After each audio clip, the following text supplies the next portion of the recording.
Good morning sa inyong lahat. As always, I'm starting with sharing this live stream on my different pages muna. I hope you do the same. Dali lang po. Give me a few seconds to do this.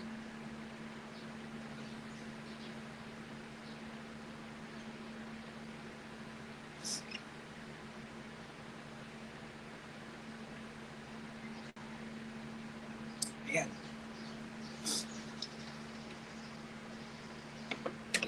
Okay. Good morning to everyone. For those of you new to this page or this channel, welcome. For those of you returning to this page or this channel, welcome back. I am The Cocky Rocky, and we are on Facts Not Feelings on Facebook and The Cocky Rocky on YouTube.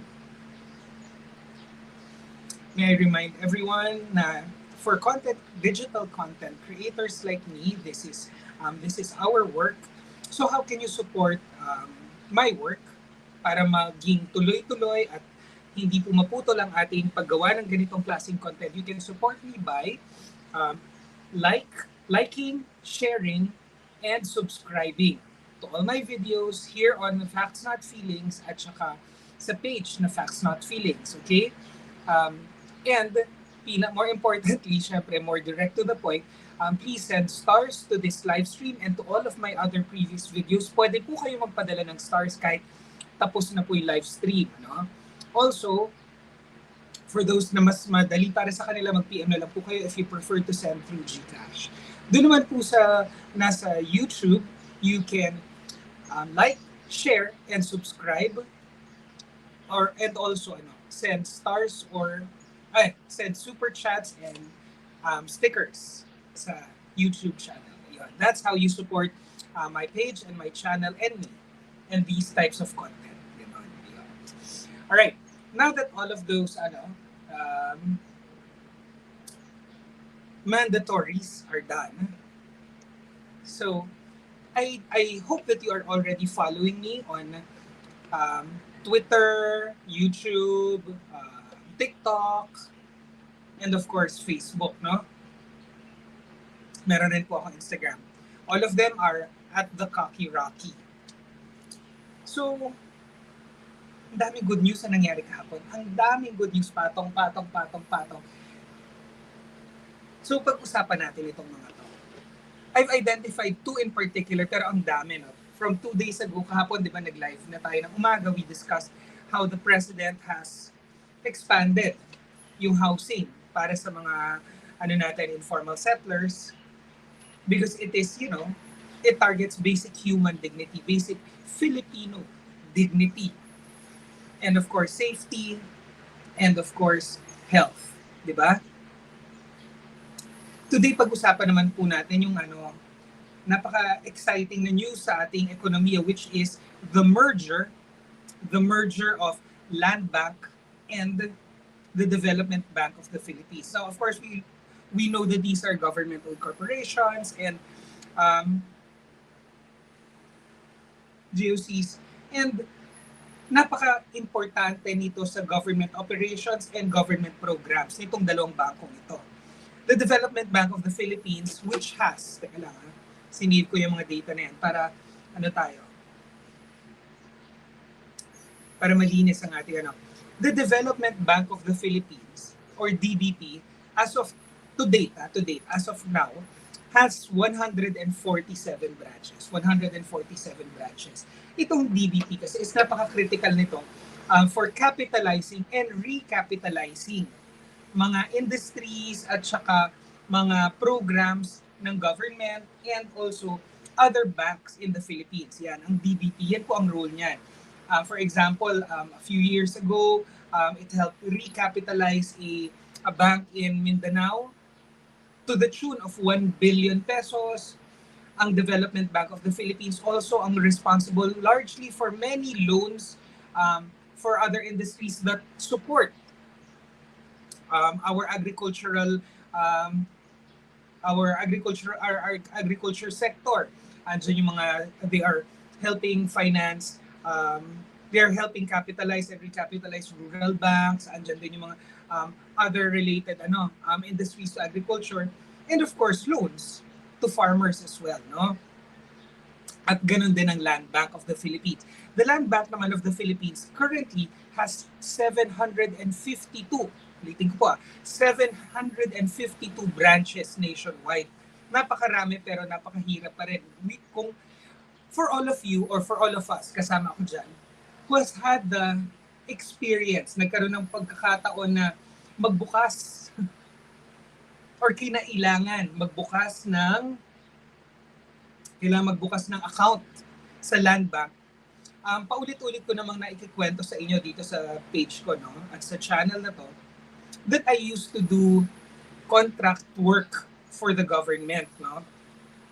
Related to writing, related to marketing and PR. Ayan. I worked with the Philippine Information Agency during the time of Duterte on a show, on a digital show. I was a head writer of a digital show in the Philippine Information Agency, and I was also a consultant, a marketing consultant for the National Commission for Muslim Filipinos. Yan. So for those of you na nagtataka bakit ang dami kong mga content related to the Muslim community, it was my advocacy. Kaya rin ako actually being inofera ng work with the NCMF because yung minority groups in the Philippines, hindi ko nga alam kung bakit sila considered minority group. Probably because of yung popularity or yung number of people who practice the Muslim faith. Pero kasi, I think anyways. So yeah, those yun at saka Indigenous Filipinos and National Commission on Culture and the Arts, yun yung mga ano ko talaga. Doon nag-align ang mga passions and advocacies ko. So yun. In any case, because of my work for both of these agencies, PIA and the NCMF, I've had the misfortune of trying to open a bank account sa Land Bank. Napakahaba po ng pila, napakadami pong tao, parate. Sa Quezon City po ako, so I tried 2 branches, napakahaba ng pila. I spent a whole day there. And what amazes me is, of course, di ba, amazing yung haba ng pila. Pero kasi, hindi mo naman talaga masya-shortcut dahil volume yung dami ng tao. Volume, hindi siya dahil mabagal ang tellers or mabagal magtrabaho yung mga tao within the bank. Hindi po ganun. Talagang sheer volume, napakadaming taong nakapila sa Land Bank parate. Ang daming tao na nandun. For actual honest transaction, napakahaba po ng pila sa dami ng tao. Dumating ako, hindi pa nagbubukas ang bangko. Nasa labas na ako ng bank. Ganun kadami. Pero they are able to service the Filipinos, no? So that's 752 branches. Kahapon, in-announce. In-upload ko sa Twitter, sa TikTok, at sa Facebook. Yung short clip, I think it's less than 2 minutes long. Regarding a Malacanang consultation or meeting kung saan diniscuss briefly yung merger nitong dalawang bangko ng gobyerno, Land Bank and the Development Bank of the Philippines.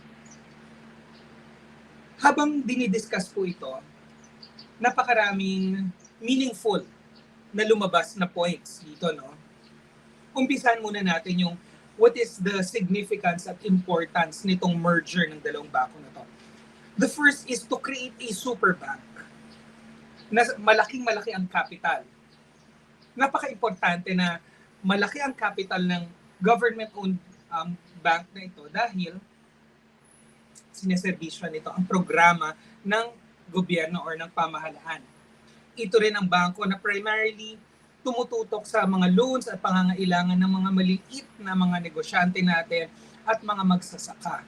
Talagang it naturally lends itself to the agriculture sector na kailangan talaga na pangunahin, isa sa mga pangunahing plataforma ni Presidente Bongbong Marcos, who is also the concurrent secretary or kalihim ng agrikultura, no?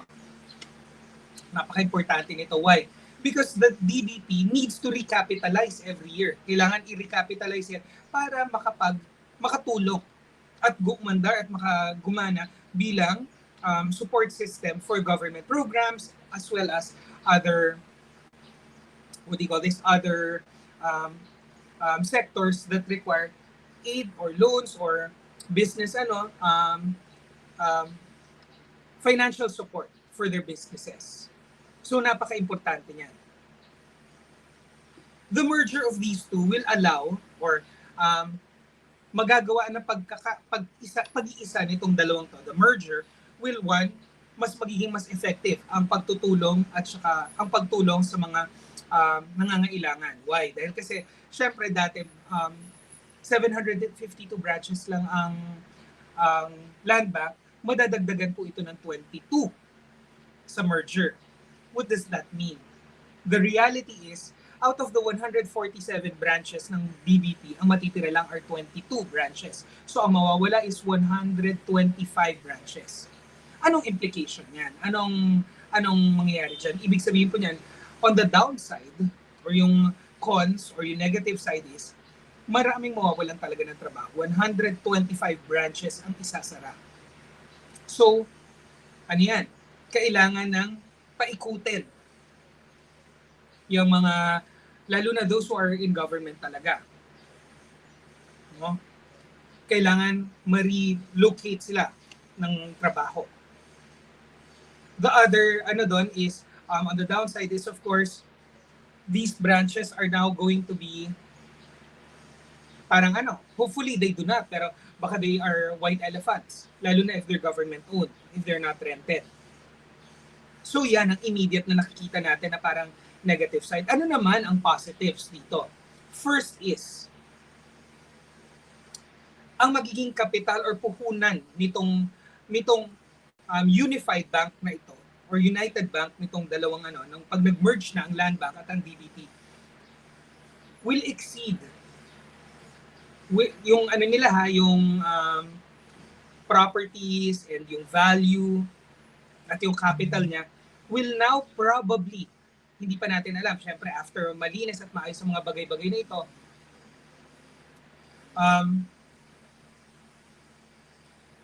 may pagkakataon na maging mas malakas pa ito kesa sa BDO Bank, BDO Union Bank.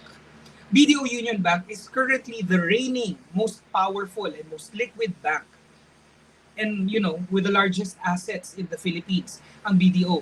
Pag nagkaisa or pag nag-merge na ang Land Bank at DBP, may pagkakataon na mas malakas pa ito at mas malakas pa ito kesa sa BDO. What does that mean? Since itong bangko na to primarily targets yung mga nangangailangan talaga na sector, yung mga tinutulungan ng gobyerno, that means mas malaki ang chance na lumago ang maliliit na negosyo, particularly the agriculture sector. Di ba? Inaalala natin yan sa pagbubukas ng ating mga trade.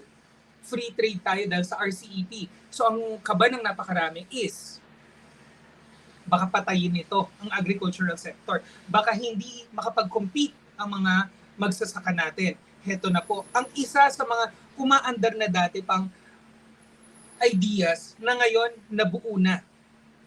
Habang binubuo kasi ni Presidente Marcos, ni Pangulong Marcos, ang kanyang mga plataforma na parating kinikwestiyon, kaliwat kanan ng kung sino-sino mula sa loob at labas ng palasyo, mula sa loob at labas ng pamilya,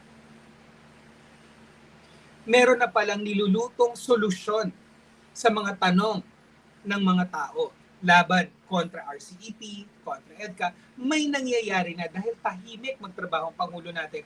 Pag nilatag niya, malinis na, ayos na, andyan na. Ang mga supporting documents ginagawa na at nangyayari na. At eto na ang isa. The merger between Land Bank and the DBP supports and supplies our agriculture sector. Ang ating magsasaka na kinakaba dati ng marami na baka maapektuhan adversely or negatively or na hindi maganda ang mga ito pagbubukas ng ating mga borders to free trade. No? Hayan na. This merger will strengthen the agriculture sector at palalakasin at palalawigin ang mga produkto ng ating sariling mga magsasaka. Una yan dyan.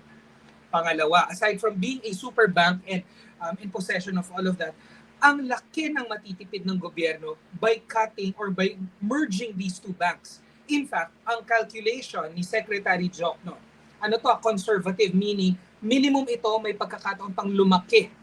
Ang matitipid natin bawat taon, pag pinag-isa na, ang DBP at ang Land Bank ay 5.3 billion pesos every year ang matitipid natin.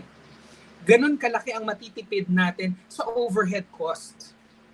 5.3 billion ang matitipid natin, which means in the next 4 years, a minimum of 20 billion pesos ang matitipid natin. At yung 20 billion na yan, nakikita niyo yung buhok ng aking guwapo boy, si Lucy. Lucy, dito ko muna sa iba, ha? Lucy. Yan. Ang matitipid natin within the next 4 years, minimum to, a conservative estimate yan, which means mas malaki pa yung actual na matitipid natin, is 20 billion pesos. And yung 20 billion na yan ay maaaring gamitin ng gobyerno in other more meaningful projects and programs, whether, let's say, infrastructure, education, national defense, and whatnot. Bakit ganun kalaki ang matitipid? Of course, magsasara 125 branches. And that also reflects salaries, employees na matitipid. Why? Kasi, syempre, we are moved and concerned kung saan mapupunta itong mga employees na ito. But if you are a CESO employee, i-relocate lang kayo, i-reposition. No? Pero ang malaki naman talagang sumisweldo dyan, hindi naman yung mga bank tellers, hindi naman yung janitors, yung security guards na mga ito. Ang malaking sweldo dyan ay ang mga heads nito, yung nasa management, from the CEO to COO to bank president, to the bank managers, to the senior managers, to the VPs, all of those, yun ang malalaking sweldo. At ngayon, in existence, meron ng senior managers and senior management team ang DBP, meron ding senior managers and management team ang Land Bank of the Philippines. Pero pag pinag-isa yan, di ba, ilang presidente ba ng bangko ang kailangan para magpaandar? Kung yung isa nga kaya na niya ng 752 branches mulat sa poll, ano ba naman ang madagdagan pa ito ng 22 branches, di ba? Or vice versa, no? Napakalaki ng matitipid natin sa sweldo ng management and senior management team. Napakalaki po niyan. Sila naman talaga yung, pag sino matotal mo siguro ang sweldo ng lahat ng mga mababang empleyado sa isang bangko or yung rank and file in one bank, baka hindi pa umaabot sa sweldo ng senior manager, ng senior management team. Ano? So napakalaking katipiran yan, 5.3 billion. Conservative estimate yan, which means minimum savings yan. Ganon kalaki ang matitipid natin dyan. And imagine where that money can be used better, more productively. Di ba? The current government has massive plans for improvement. Visionary. Siyempre, Marcosian skill, Marcosian vision to transform the Philippines. Or baliktarin ang pagkakalugmok natin, baliktarin ang agnas natin, ang pagkakasakit natin ng bansa natin. Ekonomiya, national defense, edukasyon, kultura, lahat ng mga huminto sa pag-unlad at yung iba talaga nasira, unti-unting ginagawa at binubuo ulit. At kailangan po nito ng pondo. So, andito na naman ulit tayo. Naalala niyo ba, nung first week, unang linggo ni Pangulong Marcos, isa sa mga pinakauna niyang naging programa ay ang tinatawag na right sizing. Do you remember that? The right sizing of government agencies. Yung iba kasi napakarami masyadong empleyado na hindi kailangan. Siyempre, ang unang-unang tatamaan dyan are consultants na bloated per head or per department. Parating napakadaming consultants. Some parang hindi na nga logical. So yan, right sizing. And we are back to that. Napaka-consistent, no? Ang Pangulo natin parang hindi pa dalos-dalos kumilos. Parang kung anong sinabi niya nung kampanya, kung anong sinabi niya habang senador siya, kung anong sinabi niya mula nung gobernador siya, kung anong sinabi niya ng unang linggo ng kanyang pagiging Pangulo, ay tuloy-tuloy, consistency. Dahil kasi, merong forward thinking, may forward planning, at saka ano yan, parang each of the programs and the execution ng mga programs na ito ay parang nakita na niya yung end goal and nagba-backward planning na lang. Parang nire-reverse engineer. Ang husay, na parang foundational, lahat ng ginagawa niya consistent. Consistent. Nilatag ng maayos, ini-execute ng maayos. Okay? Balikan ko lang ang notes ko kung meron pa akong nakalimutan bago tayo mag-move on to our next topic.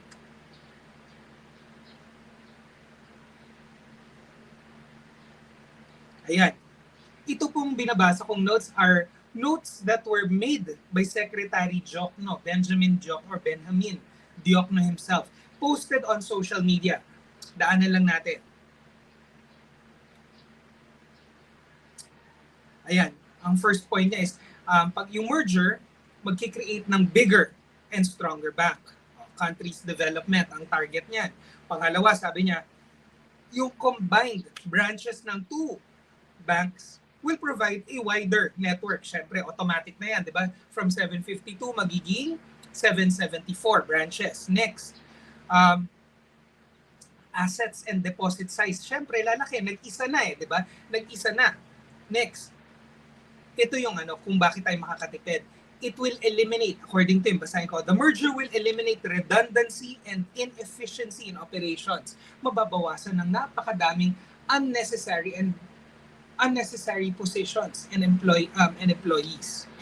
Okay, next. Nasabi ko na to, yung 5.3 billion peso savings per year, conservative estimate will be approximately 20 billion in the next 4 years. Ito, qualitatively, ang pagkakaisa nitong dalawa or the merger will address or sasagutin nito ang mga kakulangan ng parehong bangko at palalakasin ang mga buo na nilang kalakasan. Parang mas lalakas lalo ito at yung mga kakulangan nila mapupunan ng pagkakaisa nila. Next. Ayan. The improved financial position will provide a bigger headroom for loans na pwedeng utilized for development projects. So yan, the big ticket items in the Marcos government, in the Bongbong Marcos government will now find funding dahil nagkaisa yung dalawang bangko. Next, the merger will help avoid the need for DBP to recapitalize from 30 billion to 100 billion. Yan yung hinihingi ng Development Bank of the Philippines from the government to recapitalize itself for its operations, para umandar siya 30 billion to 100 billion. So maliban doon sa actual financial savings na 20 billion, mababawasan din ang need for the government to allocate 30 to 100 billion worth of funding. Ayan. Ito medyo rin to dahil kasi with regards to functionality, itong number 9 na sinabi ni Secretary Diokno, medyo importante. The merged bank will be in the best position to serve as the sole authorized Philippine depository bank for the entire government and its instrumentalities. So centralized, no? Ayan. And finally, having a single bank remains the best practice in the region and simplified procedures with counterparties. So lahat ng mga other interactions ng government bank na to with other agencies, whether internal or external or private and public, no? Simplification of processes or processing. So yun po ang galing nitong merger na to dahil kasi automatically naka-tie up na sa agricultural program, automatically naka-tie up na sa infrastructure programs and plans, automatically naka-tie up na saan pa dun sa mga concerns. It addresses the concerns ng mga napakaraming mambabatas natin sa RCEP at saka mga private sectors. private stakeholders regarding the RCEP trade, free trade agreement, no? Napakahusay. In one stroke of the pen, di ba? This merger will address so many and aligns sa isang holistic plan or vision for the government or for the Philippines ni Presidente Bongbong Marcos. Ayan. We move on to the next one. Good news na naman. GDP growth natin, which was expected by, S&P ang nag-predict ng 5.2% growth natin. But what we actually achieved was 5.8%, which made us one of the highest performing GDP growths sa Asia-Pacific region. Ganun kalaki. Ngayon, last year, marami naman kasing banks and finance agencies who made predictions. May nag-predict ng 6.7, may nag-predict ng 7.3, may nag-predict ng 5.2, iba-iba po yan. Ang lumabas at ang binabalikan natin ngayon specifically is this one financial institution that predicted 5.2% na growth. Ito yung S&P. Ang predict nila is 5.2% at ang nag-materialize is 5.8%. Are we happy about this? Yes, we are. Could we do better? Of course we can. But this already has proven dito sa one particular financial system or institution na to, that we are not just able to hit our targets, pero kaya nating lagpasan. We can exceed them. And what does that show? Foreign investors, no? Other governments who want to make alliances, diplomatic connections, economic connections with our country or relations with our country. What does that prove to them? That we are a growing, healthy economy. That we are able to navigate, or President Bongbong Marcos and his economic managers can navigate the country through the global difficulties na pinagdadaanan, no? Like yung ripple effect ng war in Europe, involvement of so many countries. Yung effect nito on global inflation, economic recession, oil shortages, fluctuation of prices of goods. Do not be deceived dahil kasi syempre naman kasi political operators and media have their own biases, di ba? Normal naman, natural naman. We are human. They are human also. So syempre, the news are always slanted in such a way, or ang news or ang information or ang content ay naka-slant, naka-hanay, hindi, align ng hanay kiring, naka-urong siya kung saan kinikilingan, tama, nakakiling siya kung saan mas magiging eye-catching or mas babasahin ng tao ang news nila or ang information nila. So kumikiling sila kung saan mas magiging eye-catching or attention-grabbing. At kahit naman sa anong issue, parating merong differences of opinions, kahit lahat ng yan ay galing sa isang department ng isang university or kahit lahat ng yan ay galing sa isang bangko or kahit sa isang industriya, parehong magaling pero magkaiba ang opinion. So maaari talaga parating humanap ng tao na magsasabi na ay pangit ang ginagawa ng gobyerno kahit umaangat ang natin, GDP. Ganyan po ang nature ng information. At ganoon rin naman, nakikita naman natin yan sa korte, nakikita natin yan sa mga debate. Kung saang posisyon ka, makakahanap ka talaga ng expert nakikiling sa iyong paniniwala na sasabihin, ay mali yan kung yun ang gusto mong marinig. Meron ka talaga mahanap na expert at makakahanap ka rin naman na expert na magsabi na, ay hindi, tama yan. Because of course, even experts have conflicting or contrary or magkasalungat na opinion. So dun po tayo sa huwag tayong mababagabag. Let us not be stressed or concerned when we hear news organizations or political commentators na alam na naman natin anti-government or anti-Marcos. Dahil syempre makakahanap ka naman talaga ng expert na papanig sa opinion mo. In the same way na pag ako naghanap, makakahanap rin ako ng expert na kukontra sa expert nila. Ganun lang kasimple yan. Huwag po tayo magpapadala sa mga negative news, sa destructive criticism ng mga anti-Marcos. Dahil yun po talaga ang nature ng trabaho nila. Dapat ba nating ipagbunyi or i-celebrate or ipagmalaki or rejoice in the increase in GDP growth natin from 5.2 to 5. Of course, let us celebrate. Let us celebrate because one, nanalo tayo. And number two, President Bongbong Marcos pa rin ang nakaupo sa Malacanang. Number three, lumalakas ang ating ekonomiya, umaayos ang kapaligiran natin, bumababa ang kriminalidad, bumababa ang occurrence ng drugs, nahuhuli na sila, at bumababa ang unemployment sa Pilipinas. What is there not to celebrate? It's good news all the time under President Bongbong Marcos.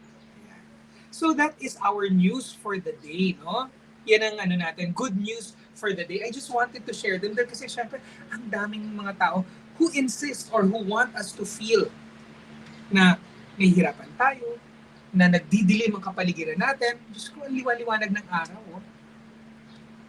Kung pinipilit nila na bumabagyo at lumilindol dahil si Presidente Bongbong Marcos ang nasa Malacanang, libreng-libre naman ako na isipin na ang liwanag ng araw, ang ganda-ganda ng sikat ng araw, humuhuni ang mga ibon sa labas ng bintana ko dahil kasi si President Bongbong Marcos ang nakaupo sa Malacanang.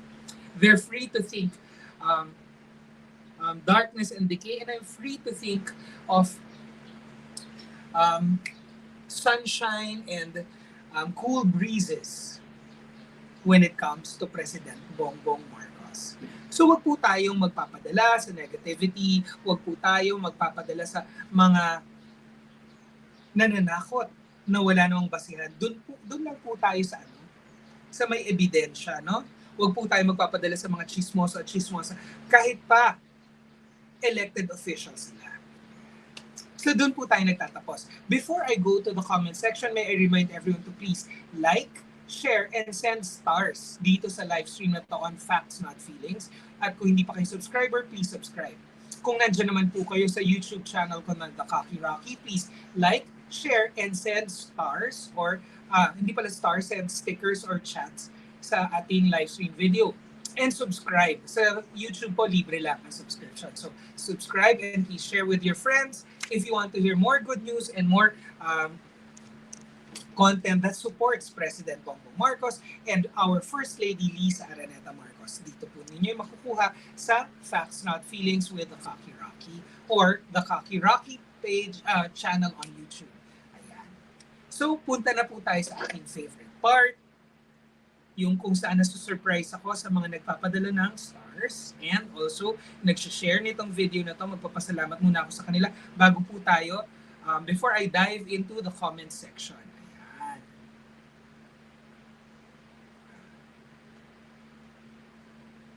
Okay. Saan na ba?